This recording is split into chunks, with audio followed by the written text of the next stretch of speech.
Welcome to the second session of the ACMHangouts hosted by Arts Council Malta. Here is what this session is all about. Quite often, the representation of disability in the arts does not fully capture and portray the realities of being disabled. The portrayal of disabilities is riddled with stereotypes and with ideas of what people with disabilities should act and feel like. In this session, we shall discuss disability and the arts, exploring representation, inclusion of artists with disabilities, as well as the accessibility of artistic experiences to audiences with disability. Joining us for this session today is Dr. Anne-Marie Callus, Senior Lecturer, Disability Studies within the Faculty for Social Wellbeing, and Tony Attard, founder of Culture Venture and Theatre Director with years of experience working in and promoting inclusive theatre. Welcome to this session. Thank you. So, whilst preparing, I came across an article by Simon Hattenstone who said, speaking about autism, he said, and rather asked a very important question in the title. He said, why do they have to be brilliant? And naturally linking this to the problematic and perhaps non-representational portrayal of disability. So, why do they have to be brilliant? Why is there one specific type of disability which is often represented? I suppose in connection with people with autism, the stereotype that tends to get represented is encapsulated by Rain Man. Mm-hmm. Yes. I appreciate that perhaps younger people may not know about the film, but the idea of having somebody who is autistic and has difficulties with social engagement and with communication and with understanding, but at the same time has a phenomenal memory. I suppose it's too appealing perhaps for storytellers and filmmakers not to grasp on it. The issue is that it is true that there are people with autism who have these sort of islands of high ability, but it's around 10%. So most people who don't know anybody who has autism end up thinking of that as being the person with autism, when in fact it is a very, very wide spectrum. Also, I think the question that you've just quoted, I would extend it to all disabled people. It's a very good thing that we focus on the abilities of good people and that we make sure that there are no barriers for them to be able to develop their potential and to give a contribution to society, including through culture. That's very, very important. Partly because through culture they can really transmit what the lived experience of disability is. Yes. But disabled people can't be valued simply on the basis of their brilliance and their abilities. Exactly, and that is often the part which is kind of highlighted most. And it's a good thing, but it's also a double-edged sword. Yes. Because there are also those disabled people who will never make it on stage, who won't be brilliant at playing any instrument or doing anything which is worthy of note. Just like most human beings, actually. Exactly. So we also need to value disabled people as human beings, not simply for their abilities. Exactly. How do you feel, Tony, about this? And do you think such stereotypes are a threat to a certain extent? I think they do not represent, in a way, what we're trying to develop. I think the first challenge we have is the idea that, especially from a theatrical point of view, disabled people need to be represented by disabled characters. It's like they're representing themselves. Can Othello be a disabled artist? Can any repertoire work be by disabled artists? The first thing that probably people think of when even creating a theatrical piece is, even in dance, No, they're playing a disabled person, and I think we need to start looking and shifting this narrative a little bit, and say, okay, what if they're playing a character, irrespective if they're disabled or not. Having said that, it doesn't mean that we don't create work which actually does talk about issues and challenges through the arts in disability. So I think they're two very different things. And the question here is, what do we talk about? What do we say? What do we represent from kind of all this, as Anne-Marie said, like different abilities that are within the very, very large spectrum of different disabilities. So that's it, I guess. Yes, and I think, I mean, and this is also happening even in film world now, how different characters are represented. I think, I would say the optimal level we should reach, and what I hope even the artistic community starts to look at even more, that this issue of inclusion and integration, not for the sake itself of inclusion and integration, but actually understanding that this idea of stereotype, of type, you know, you go beyond that. You know, when Shakespeare wrote his plays, of course, maybe he never thought of disabled people. Well, probably never even thought of women playing women, no? As much as, you know, Greek drama. So what do we say then? We don't rethink, we don't redevelop this, we don't have all female characters or all female artists playing something that was perceived to be a men only. And this happens across form, even in terms of ethnicity, how we, and this is why I'm saying, you know, it's not about representation. And because so far we even talk about, like, again, disabled people representing themselves. Yes. How do we break through that glass in a way? But also, I think it's a question of representing disabled people as flesh and blood people, fully rounded characters, and not using their disability simply to pass on a message.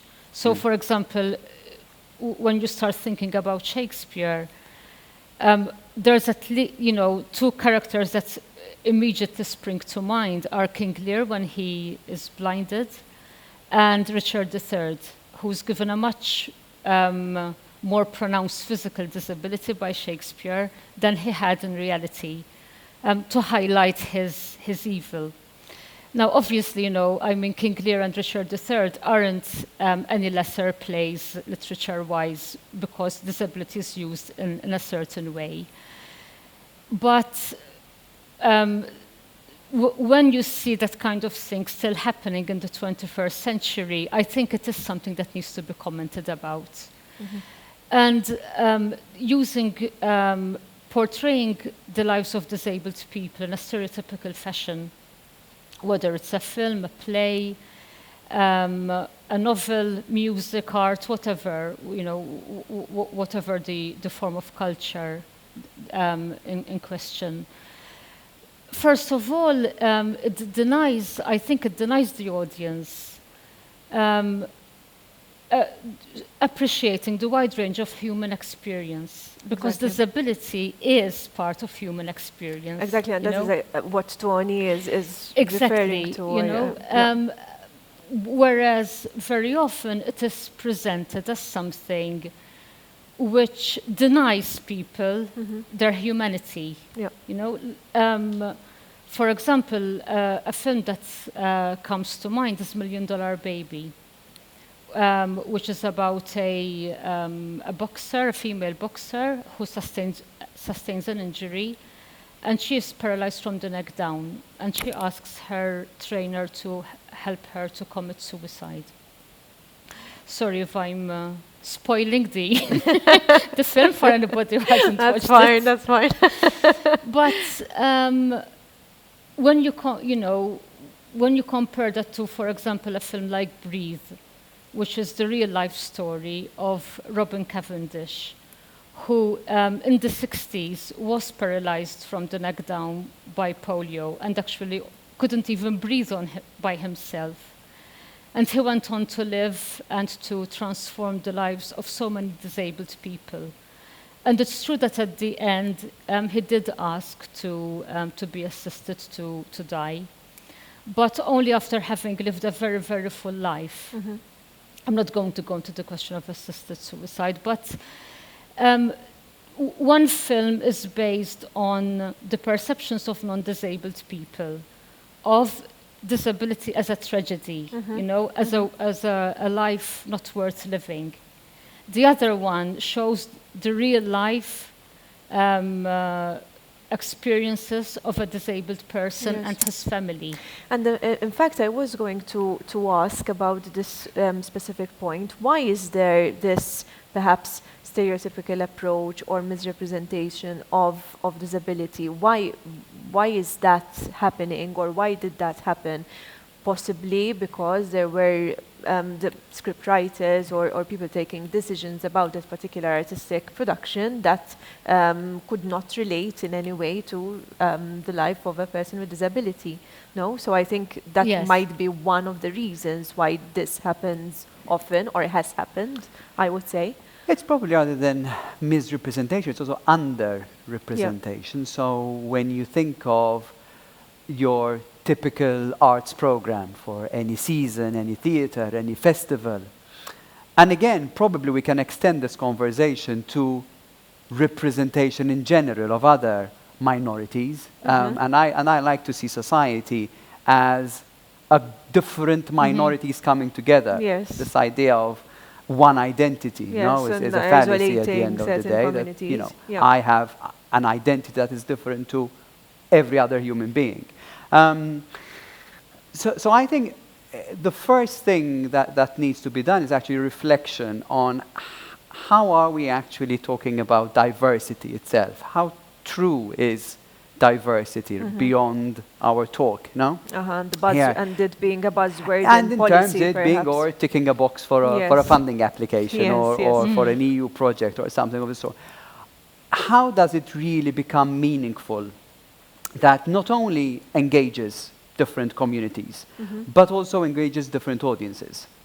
And that's another conversation on whether people see this as, I mentioned this recently, you know, we tend to traditionally see anything by a minority or say disability or whatever as the fringe. So there's a festival and then there's this little outreach project. For anyone who knows me and my discourse on policy, I actually hate the word outreach because it's a disservice. No, you're positioning yourself at the center of things. Yes, exactly. And and to you're me, reaching out to there is anything. no arts organization that is at the center of anything. No, it's this kind of constellation. And that there are different people and you're working with, rather because, you know, it also starts from a position of privilege. Yes. I am here, I'm reaching out to you, we're doing something together.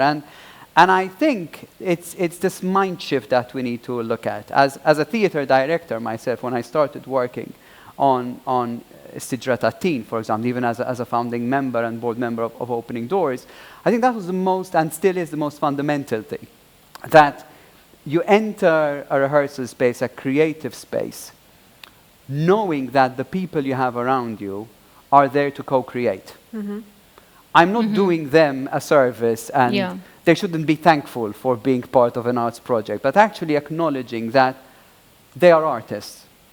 Now, this in a way may counteract a little bit the argument of brilliance. No, because as an artist, you need to strive for brilliance. But in your own way. And I think one of my massive... sorry to honest, but it's how you define this brilliance as well. Yes. There are different definitions for that. And in fact, I found myself at times in a very conflicting situation, you know, thinking of a scene or thinking of ways in which artists or the actors would deliver lines. And then walking into the studio, starting rehearsals, experimenting, and in my head, I would say, this is how this should be done. When the actors in front of me would do something different, knowing from my Western view of maybe how theater should be created, it's completely the opposite. And again, it could be The disability itself may not allow certain words or certain diction or approach in certain ways. It could be that from a creative point of view, it's completely different because there's a different worldview. Now, again, the approach could be, no, this is how it should be done. Yes. Or else you say, okay, let me figure out why this is being challenged. And it could be across, the way things are done. It could be in movement. It could be even the way the interaction between the actors themselves. And this is the level of openness which is required, even when artistic directors, when festival programmers are looking at things. Who am I to say a dance by someone with physical disability, is not as great as, the best prima donna or prima ballerina in a national, international world ensemble. Yeah. The aesthetic may be different. No. Yeah. And how does it work in terms of, because we're talking about theatre, but I knew that would be the focus because Tony is here, so it was going to go towards that direction. No, but in terms also of other art forms as well, or other, how does it make a difference in terms of the different art forms and the different accessibility and representation of disability for the different art forms? Because we know, for example, that dance could be perhaps more challenging for physical disability. So I'm just wondering kind of how it works across the different art forms. I think to sort of answer your question, but also latch on to what Tony has been saying, I agree with Tony that there is underrepresentation, but it's not underrepresentation of disability, it's underrepresentation of disabled people's lives. Okay. Because disability has been used so many times. One of the most classic examples is Moby Dick.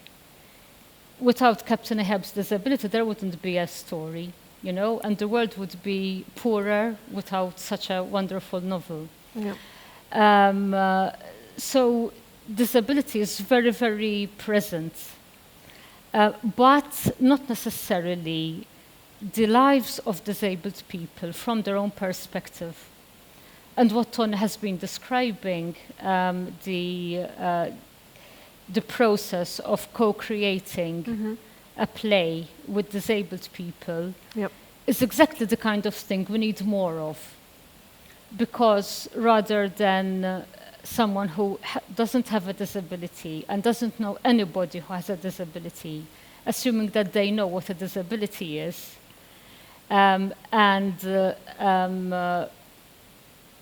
then sort of creating whatever it is that they are creating on the basis of what they think is a disability is a disservice for disabled people.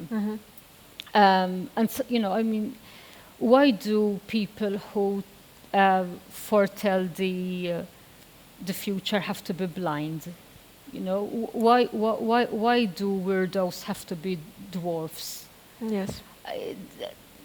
Some people might think this is, they're being imaginative, but I think it's a failure of the imagination very often.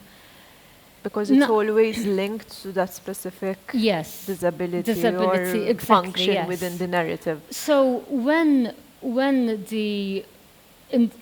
the case of narratives at least, okay, when the disabled person's viewpoint and perspective isn't at least taken into account, the way that disability is represented, but not in an authentic fashion. Then when it comes to other art forms, okay, so you mentioned dance, for instance. Yes, definitely, the aesthetic is going to be different. But I think that also in line with what I was saying earlier, having dancers who have different physical capacities is only going to add to dance as an art form. I have in mind, for example, performances by Claire Cunningham, who uses crutches. And she really, really very, very cleverly and artistically uses the crutches as part of her performance rather than sort of them being an obstacle or, on the other hand, an aid to her dance. Without those crutches, her dance wouldn't be what it is. And in fact, she has one of the performances she has produced is called Ménage à Trois, where she's telling her boyfriend, there's going to be 3 of us in this relationship, me, you, and my crutches. And the crutches. You know. Because they're not, they are an extension of me by now. They're not just something added on. Exactly. And to have that kind of insight and to turn it into something artistic, you need a disabled person, or at least, if not either on their own or being supported by others to bring that out. So it's all about the authentic representation and the authentic narrative. So that takes me to another question. I think you already referred to this, Dawn, but should disabled narratives about disabled people be interpreted by non-disabled artists? There was this whole argument, particularly when it came to Eddie Redmayne, for example, winning prizes for his interpretation as Stephen Hawking, and this came after like a number of other artists being awarded these prizes for being so for interpreting disabled people so skillfully. But should this be the case? I mean, I think this goes back to my first argument of underrepresentation of all communities. And this has been extended, you know.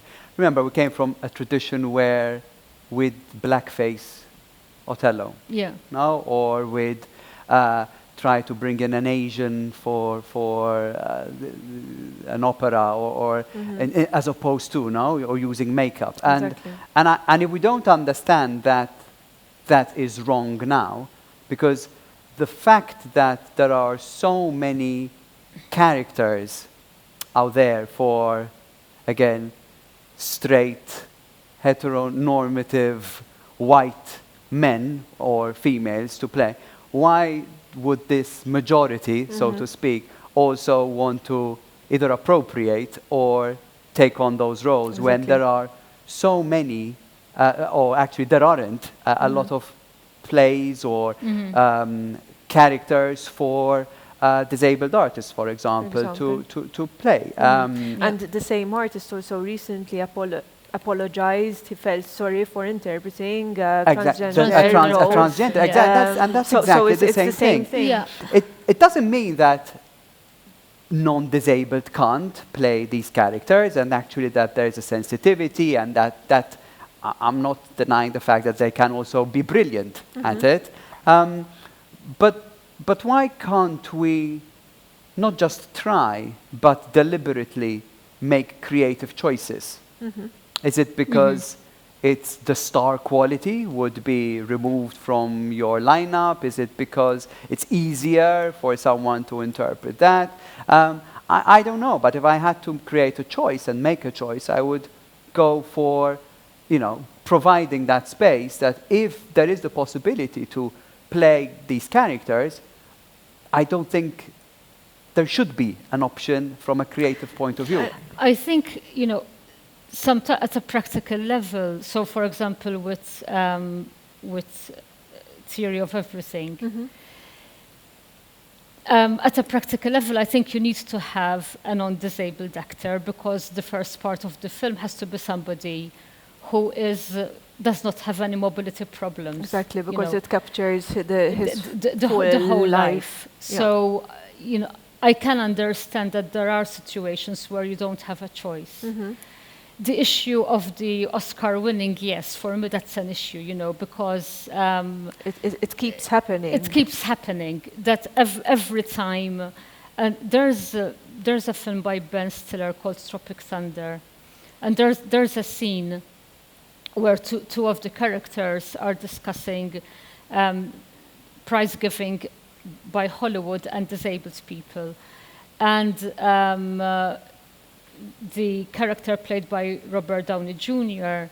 makes the very important point that one of the few people who hasn't won an Oscar for representing a disabled person is Sean Penn in I Am Sam, because his representation of a person with intellectual disability was too real.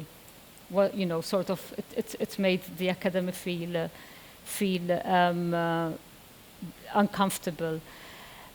But apart from that, you know, most people, Al Pacino in Scent of a Woman, I mean, you know, the list goes on and on and on. And they're not necessarily the best performances ever, but if you play a disabled person, then you get the Oscar. So that is definitely not something which should be happening. And then as Tony is saying, you know, there are so many examples where, I mean, again, at a practical level, this is a question of giving a disabled actor a job. You know, there aren't that many jobs going around for disabled actors and disabled dancers and so on and so forth. So if you can give that job to somebody who actually has that disability, and you don't have to have somebody pretending that they do, it stands to reason that you give it to that person. Exactly. But it does happen at some level. It's usually the supporting actors, the supporting characters, which are played by disabled actors. But they are very rarely at the forefront. Could it also be perhaps that there is this very careful approach because of certain level of political correctness in relation to disability, which kind of then makes it difficult to speak about it in a free manner? Would that perhaps be it being treated with Yes. kid gloves, perhaps? I can understand. I do understand that, especially people who have never met persons with disability may feel uncomfortable and may not know how to approach and how to speak to the person and so on and so forth. But then it becomes a vicious circle. And again, it's a matter of the person being on the outside and the person with disability being on the inside, you know. And at the end of the day, I think that ignoring a person and not speaking to them is much more offensive than saying something amiss which can be corrected. Yeah. You know, and perhaps this is something that Tony can speak of from his experience with Sidra Tattin, you know, that it can be done and nobody gets offended, far from it. Yeah, and I mean, I've seen some of the best stand-up in my life by, I think, British comedians with disability, and they even kind of use disability as part of their comedy, their comic routine. And I wanted to refer to, in fact, My Right Left Foot, the musical, which was like a brilliant example of the director, Robert Softly Gale, who like said, listen, I'm going to just go for it, and disability at the very center. So. And it takes, I think, it's the confidence of the artist first and foremost, to be able to be okay with it. Yes. And also the confidence of the audience to actually engage with that. I think the problem is when, you know, this shifts into being offensive or being, and I'm not saying, you know, anything that should challenge in any way freedom of expression, none whatsoever. So I think when even in the workshops I conducted with the artists, with the actors who performed in Sidra Tattin, when we were discussing, you know, what should this show be about and whatever, disability and actually talking about disability was the lower end of the list. They were like, you know, I don't want to talk about disability, but I want to talk about the challenges that my disability and how society interprets this and makes sense of this, that yes. But if we want to talk about, you know, they're like, you know, I want to talk about relationships, I want to talk about work. But it's disability that's always stepping in, not because they are disabled, but because of the society and how and how society is reacting and engaging with them or not engaging. That, yes. But I don't find even this whole thing of sugarcoating and like handling it with care, and if it's done responsibly, it could be Yes. used for humor, it could be worked with in terms of drama, it could be expressed in any way whatsoever by people with disability and even artists without a disability who will engage with them as well. So, you know, but I think it requires this space of openness. Exactly. And you know, and some people may be offended and others won't, but that shouldn't stop us from having the Exactly. conversation in the Yeah. first place. Exactly. So this is the perfect time to, in fact, launch our interview with Angela Bettoni and Justin Spiteri, who spoke to us about their experience. And we also spoke to Ilona Baldacchino from Opening Doors about the organization, what it does and what it plans to do in this particular sector. The fundamentals of Opening Doors started as an outlet, as a space for people with an intellectual disability to train within the arts, because there was no specific space for where one can train. So that is where it all started, and Opening Doors puts up yearly productions for its performers to have that space to perform and for audiences to come and watch those performers. Well, I would say that it's important to see more mixed ability performances, but not just on stage, but also off stage. But this has to happen if you're willing to do it. And also, at the same time, you have to look for further collaborations. Like, I'm hoping that the performance of Automaniacs will get to go to schools and places like that if they have more funding and more collaboration. And second, I think it's important that it's good for children and for youth, in particular for children, to grow up in an environment that is inclusive and caters for people who are different to them. Lately, I mean, it has been one of our visions, and we managed successfully by collaborating with several directors and other artists to also put up inclusive performances. This is where Opening Doors wants to head to. So ideally, we are not an organization where we are segregating, if you want to call it that way, our performers, but we want to put them in a situation where they are collaborating and working in an artistic environment with people who have, you know, diverse abilities. So we were seeing, for example, performances such as the Sidra Teen, which was held last October. We have a cast with a disability and people without a disability. Għajnuni pala kif nitkellem u anka kif ħawju situazzjoni ħawju tikkonfrontom li anka li hija bil-fort tara jekk għandek situazzjoni ikkonfronta hekk. Jekk għandek situazzjoni oħra ikkonfronta hekk li anka tibda taħseb fil-moħħ huwa iġalek tagħmilha hekk. U anka li nirringrazzja wkoll l-Opening Doors team, Elona u Joe Butterworth u kulħadd li huwa fil-persuna you have to open to be willing to learn and fight for it. We want to have more collaborations with a variety of directors and choreographers. That is what we have in mind, and we also, hopefully, with sufficient funding and support, we would like to re-perform Sidra Teen and also Automaniacs and present these performances to young students, because ultimately, apart from providing that possibility to perform, we want to also bring further awareness about disability within the arts, and that, you know, diversity is okay, and we should celebrate that diversity ultimately. So back to our conversation, are the arts and the infrastructure which supports the arts at the moment accessible to a mixed audience?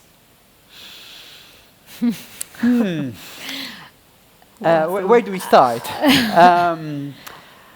I think we look at physical physical access first and foremost. With physical, I think we've seen marked improvement. Yes, however, wearing my producer's hat here, we still have, and this is because maybe we have a lot of historical buildings, there are still a lot of challenges to provide like theater venues with full access. So we still have venues that spaces, for example, for wheelchair users is very much limited to either the worst seats in the house or else in the corner because we've left some space there and therefore you have speakers in front of you.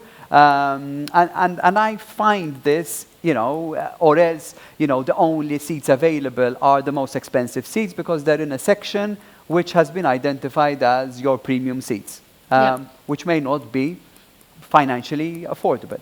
Exactly. So I think when it comes to physical access and also access to the stages. So we still have quite a number of stages in Malta that do not have access, for example, from the platea to the stage, or else from backstage to the actual stage. Not to mention accessible dressing rooms and accessible dressing toilets rooms and toilets Yes. and fine. So that's So there is still that barrier there from is, an and infrastructure point of view. probably there will always be that barrier from a structural point of view, especially because of historical buildings, and therefore we have to acknowledge that it's probably still very challenging and will always be a challenge. Having said that, we also have contemporary new buildings. Yes. And there are plenty of examples in other countries of historical buildings which are physically accessible. Yes. So the historical part of it is not necessarily a good enough reason. No, it's actually exactly. when we refurbish, when refit buildings, Yes, and actually yes. it's like an addendum, no? So I Yes. remember working in a particular space, and it's a contemporary Yes. space where actually a ramp had to be built from backstage onto the stage for wheelchair access as Yes. for an artist, which also made it uncomfortable for the artist because Yes, of course. it enhanced the disability Yes, yes. in a space, in a piece that didn't require either the ramp or else it put a spotlight on it. As much as if you have a lift that looks like a service lift, to bring someone with physical disabilities into a theater space, It's not the makes same it experience. uncomfortable, it Of course, emphasizes yes. it makes the sound it's as if you have a degrading. forklifter. It's degrading. It's degrading. And I think this needs to be addressed. Yes, and also beyond the infrastructural perhaps barriers which we just mentioned, what needs to be done in order to guarantee a more inclusive art participation in the arts, like from an audience perspective? From an audience perspective, for example, how many performances do we have which have sign language? I remember some years ago there was a children's performance which had sign language, and there was a mother with her deaf son, and she said it was the first time that he got the joke at the same time as the other children, because he didn't have to wait for someone to tell him what is being said. He could, and that really does make a difference. And actually sign language interpretation exists also for dance, for people who are deaf to follow the rhythm of the music, and so match it with the dance that they are watching. There's also, for example, when it comes to film, apart from subtitles for people who are hard of hearing or deaf. There's also audio description for people who have a visual impairment. There can be performances which use reduced noise and low level of lighting for people with sensory sensitivities. There's so much that can be done. Now, I appreciate that perhaps in Malta, the market of people who attend cultural performances is already quite limited. And when it comes to catering for people with specific impairments, it becomes even more limited. However, again, it can become a vicious circle as well. That people don't go because there isn't access, and access isn't provided because people don't go. Exactly. Yeah. So at some point, somebody has to take the plunge and say, Yes. okay, and if it doesn't work out, if nobody turns up, it's not just a question of saying, you see, why bother? It's a question of saying, how do we need to do things differently for people to turn up for this, so that Exactly. they can use the access being provided. And possibly this would be much better if people with disability are actually at decision-making level, so course, that yes, these yes. can be implemented Exactly. immediately, Indeed. thought of Exactly, yes, yes, immediately, yes. not doesn't come as an Yeah. afterthought, right? Yeah. And incidentally, I mean, the example Anne-Marie mentioned is from Zigozaic, actually. It was a show. And I think Zigozaic is a perfect example, in a way, or if I may, because I was involved for quite some time in Zigozaic. And I think the idea there, which I think is not extraordinary, and this is when people mention this, it's extraordinary that Zigozaic creates integrated performances and inclusive works and has created works that this should be the standard, especially when things are by the public sector. Because, of course, there are some additional costs to do this, and the market may not necessarily respond to that. But when we integrate this, so when, Zigozaic, we had created these works in sign language, and it's also a creative process that artists need to figure out how to work with this, because it's a long-term process. And again, as I'm saying, if nobody shows up, well, if that culture is not yet embedded, if you don't, which comes first? Now, do you stop doing it until the audience comes? Do you start doing it until you start building it? Yeah.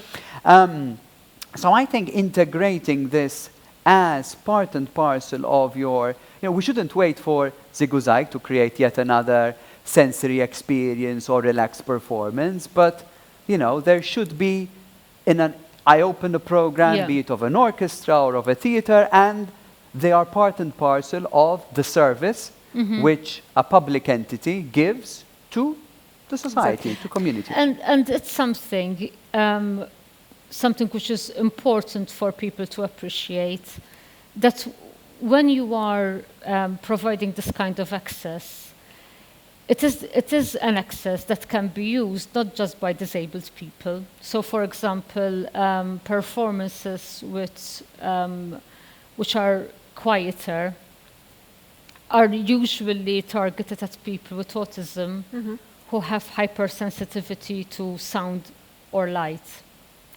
But they can help anybody who has some sort of sensory integration issue.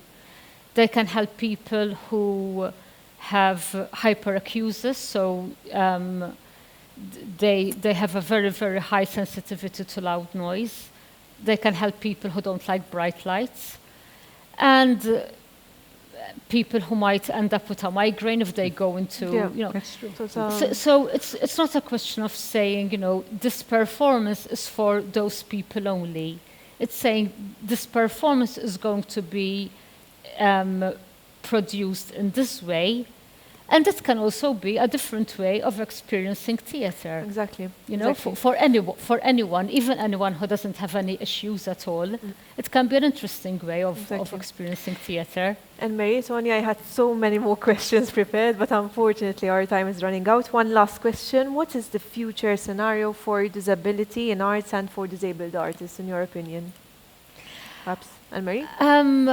Well, I think judging from what has been happening over the past few weeks with the Automaniacs performance in Zuguzaika Sidra Tattin, Alice Project, I think the future is bright. I think there is a lot of good things going on which bode well for the sector. It could be that most of it is focused on people with intellectual disability, which is great because they perhaps need more support than others to be able to bring out their abilities and their brilliance.